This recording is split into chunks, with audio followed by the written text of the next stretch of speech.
Salut tout le monde, c'est Noah, j'espère que vous allez bien et que votre confinement se passe bien. Aujourd'hui nous nous retrouvons pour la review du chapitre 977 de One Piece qui est sorti ce vendredi. Bonne vidéo à tous. Le chapitre 977 s'intitule Le banquet, c'est pas pour maintenant.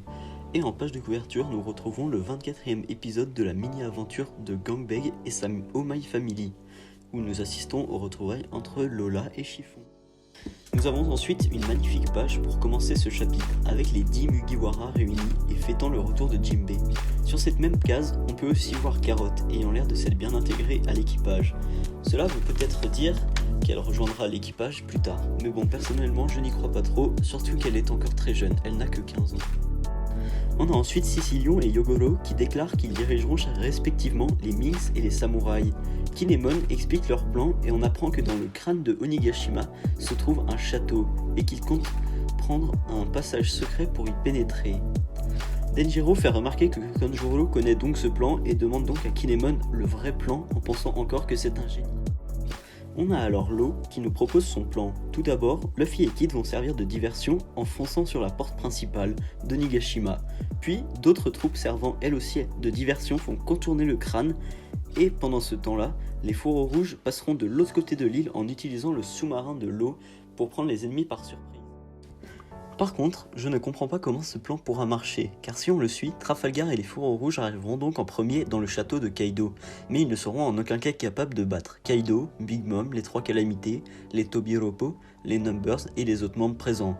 Et même si Luffy et Kid arrivent, ils ne seront pas assez forts. Alors peut-être que d'autres personnes se joindront à la guerre, comme par exemple Shanks. Et là, le combat sera plus équitable.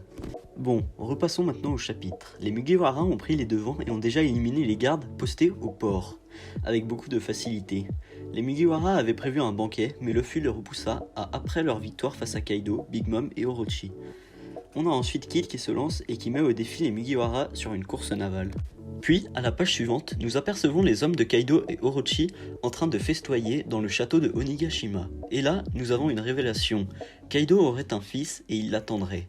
Par la suite, nous avons l'arrivée des 6 Tobiropo que Kaido voudrait présenter à Big Mom.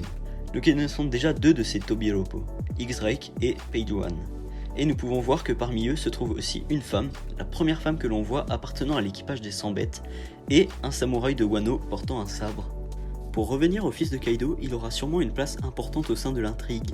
Kaido ne l'a pas vu depuis longtemps, car il demande ce qu'il devient.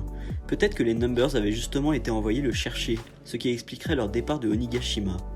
J'ai élaboré une petite théorie à ce sujet, qui consistera à ce que le fils de Kaido se fasse prendre en otage par les samouraïs pour ensuite l'échanger contre Momonosuke.